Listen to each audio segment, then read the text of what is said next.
இப்போது பேரண்ட்டை விட்டுட்டு தனியாக வந்து வேறு எங்கேயாவது போகணும் அப்படின்னா ஃபஸ்ட்டு திங் வந்து சேஃப்டி அப்படின்னு சொல்லிட்டு பயப்படுவாங்க. ஏன்னா நமக்கு தெரியும்ல நிறைய நியூஸ் வந்து எப்படி வருது. ஸோ அந்த ஒரு விஷயத்தினால வந்து அவங்க வெளியில் எங்கேயும் ட்ராவல் பண்ணாமல் அவங்களுடைய கம்ஃபர்ட் ஜோன்லேயே வந்து இருந்து பேரண்ட்ஸு கூடவே இருந்து அவங்கள அப்படியே பார்த்துக்குறாங்க. ஸோ அவங்களுக்கு வேர்ல்டு எப்படி இருக்குது அப்படின்றதுக்கான எக்ஸ்ப்ளோர் பண்ணுறதுக்கான வந்து ஒரு ஆப்பர்ச்சுனிட்டி வந்தாலும் அது அவங்களால பண்ண முடியாமல் போகிறதுக்கு ரீசன் இதுதான். பயத்துலேயே வந்து பயந்து அப்படியே வந்து அவங்க மூவ் பண்ண முடியாமல் அங்கேயே ஸ்டக் ஆகிடுறாங்க. இப்போ வந்து ஒரு உமன் மட்டும் இல்லாமல் ஒரு நார்மலாகவே ஒருத்தவங்களுக்கு எஜுகேஷன் எவ்வளோ முக்கியம்னு நினைக்கிறீங்க? எஜுகேஷன் அப்படின்றது இன்னைக்கு காலத்தில் ரொம்ப ரொம்ப முக்கியம். அது வந்து பெண் ஆண் அப்படின்லாம் இல்லை. எஜுகேஷனுங்கிறது ஒரு அடிப்படை எப்படி சொல்கிறது, வாழ்கிறதுக்கு அதுவும் ஒரு முக்கியமான ஒரு விஷயமாக தான் நான் பார்க்குறேன்.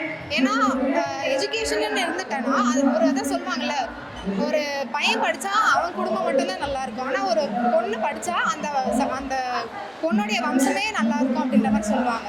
அது வந்து நான் நம்புகிறேன். பிகாஸ் கேர்ள்ஸ் நினச்சிட்டாங்க அப்படின்னா கண்டிப்பாக அது நடத்தி முடிச்சிருவாங்க.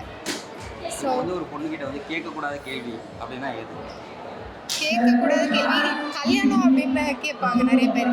ஆக்சுவலி அந்த கல்யாணன்றது வந்து it is a part of life. அதுவே லைஃப் கிடையாது.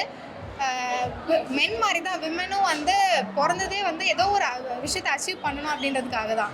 ஸோ மேரேஜ் அப்படிங்கிறது it is just part of life. அதுவே லைஃப் அப்படின்னு இல்லை. ஸோ ஒரு பாயிண்ட்டுன்னு வந்துட்டதுக்கு அப்புறமா மேரேஜ் எப்போ அப்படின்ற மாதிரி தான் கேட்குறாங்க. ஸோ அப்படி கேட்காம அடுத்து நீ என்ன சாதிக்க போகிற அப்படின்னு கேட்டாங்கன்னா கண்டிப்பாக அது வந்து ஒரு மோட்டிவேஷனாக இருக்கும் எல்லா விமனுக்குமே.